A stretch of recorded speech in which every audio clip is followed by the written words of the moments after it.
The pygmy three-toed sloth is one of the rarest mammals on the planet, and it lives in only one place on an island off the coast of Panama, which is called Escudo de Veraguas. And here's the unexpected truth. Fewer than 100 of these miniature sloths remain. For thousands of years, they've lived completely isolated, surviving in the island's mangrove forests. But their uniqueness comes with a terrifying vulnerability. One wrong step, deforestation, human intrusion, or hunting, and this entire species could vanish forever. Now, researchers are racing against time to understand just how fragile their population really is, and to find a way to save them. Make sure to subscribe to the channel before we delve into the pygmy three-toad's secretive life in the mangroves and the pressing battle to prevent its extinction. What makes the story of the pygmy three-toed sloth so surprising is just how recently scientists even realized it exists. It wasn't officially described until 2001, which is incredibly recent for a mammal. Before that, these sloths lived completely under the radar on a tiny island, unnoticed by the wider scientific world. According to researcher David Kernick from the Zoological Society of London, scientists still know very little about this species. In fact, their recent work was the first serious attempt to figure out how many of these sloths actually exist. Earlier guesses suggested there might be around 300 to 500 individuals living across the island's small area, just 3.4 square kilometers. But when Kernick and fellow researcher Craig Turner carried out a proper field survey, those estimates turned out to be overly optimistic. And the reality is far more worrying. The population is much smaller than expected, putting the species at serious risk of extinction. These sloths have been living in isolation on Escudo de Veraguas Island for about 9,000 years.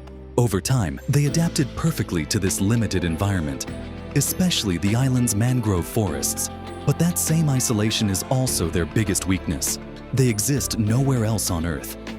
Because the entire species is confined to a single tiny island, any disturbance, especially human activities like cutting down mangrove forests, can have devastating consequences. When your whole population lives in one place, even small environmental changes can threaten your survival. Even though the pygmy three-toed sloth is barely known to the public, it's incredibly important from a scientific perspective.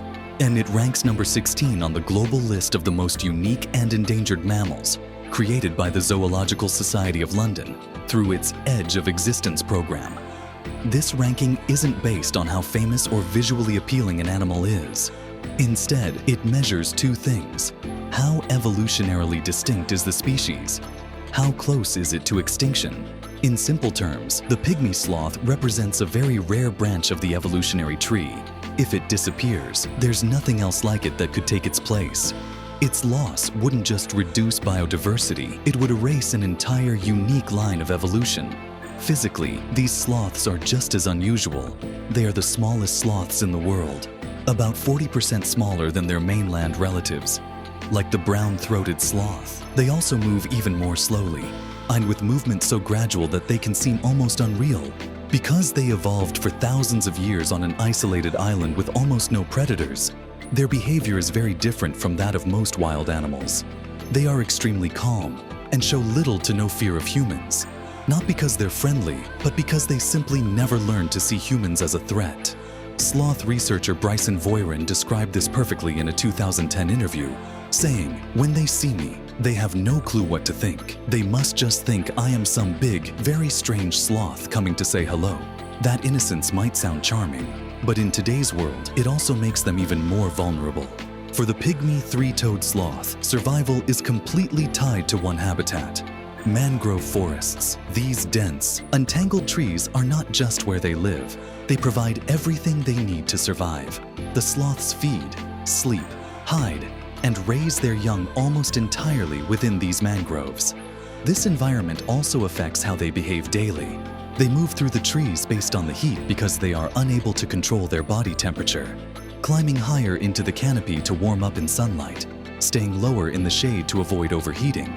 According to Craig Turner, these mangroves offer another crucial advantage. They act as natural protection. The thick, hard-to-reach forest makes it difficult for predators, especially those attacking from above. He also observed an interesting behavior. mothers carrying babies tend to stay lower in the trees. This might seem risky, but it could be an evolutionary leftover from the past, when staying hidden in dense cover helped avoid predators. Even so, danger hasn't disappeared. Native predators like snakes and birds of prey are believed to target young sloths. For such a tiny and isolated population, losing even a few individuals, especially babies, now that scientists finally have a clearer estimate of how many sloths remain, the focus has shifted from discovery to something more urgent: saving the species. The Zoological Society of London, ZSL, is currently working to develop a proper conservation plan and raise funding. But there's a major obstacle. No single cause explains the decline. Researchers believe it's likely a combination of tourism, bringing more human presence, intentional or accidental, and destruction of mangrove forests, which removes their only habitat. Back in 2009, Escudo de Veraguas Island was officially declared a protected area. On paper, that should have made a big difference, but in reality, enforcement is limited. People still visit the island. Local fishermen use it as a stopover, sometimes bringing families and even dogs. And for a species that lives only in this one fragile place, even small disturbances like these can slowly add up to a serious threat. While surveying Escudo de Veraguas Island, researchers discovered something alarming. Parts of the mangrove forest, the only home of the pygmy three-toed sloth, had already been cut down. Most of this damage is thought to come from fishermen using the wood to make charcoal. David Kernick, in an interview with mangabay.com, some areas of cleared mangroves are already showing small signs of natural regeneration, so it may be a case of buying them some time to re-establish themselves. There is still a small window of hope, but it won't remain open forever. Protecting a species this fragile will not be simple, and it certainly won't happen overnight. One of the most important steps is creating a long-term conservation effort that actively involves the local communities.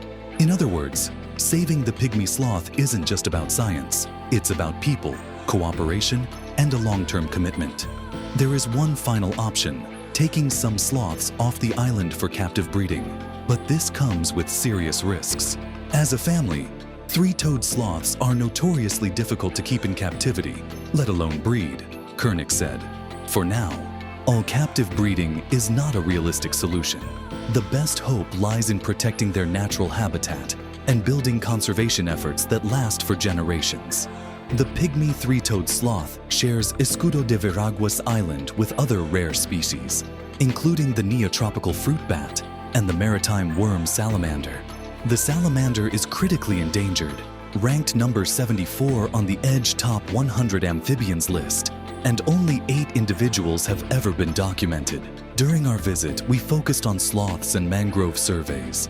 We did some bat surveys and found 4 species, but none were endemic.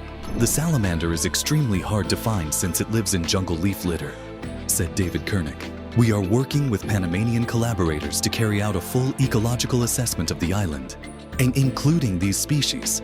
The pygmy sloth itself spends nearly all of its life in the mangrove trees, moving at a crawl of 0.24 kilometers per hour. Its fur hosts a layer of green algae, giving it a natural camouflage that blends perfectly with the mangroves.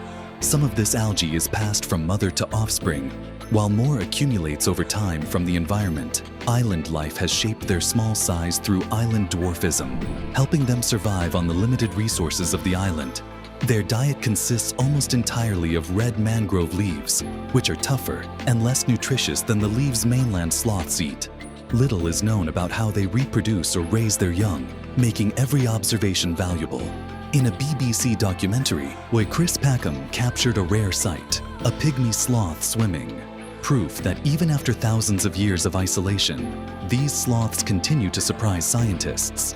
This combination of unique behavior, extreme specialization, and tiny population makes the pygmy three-toed sloth one of the rarest and most extraordinary mammals on Earth. And that's the story of one of the rarest animals on Earth. A species so isolated, so unique, it exists on just a single tiny island. With fewer than 100 pygmy three-toed sloths remaining, their future hangs by a thread. What happens next depends on awareness, protection, and real action before it's too late. For more powerful stories from the natural world, subscribe and stay connected. Share your thoughts in the comments. What surprised you most about this incredible species? Until next time.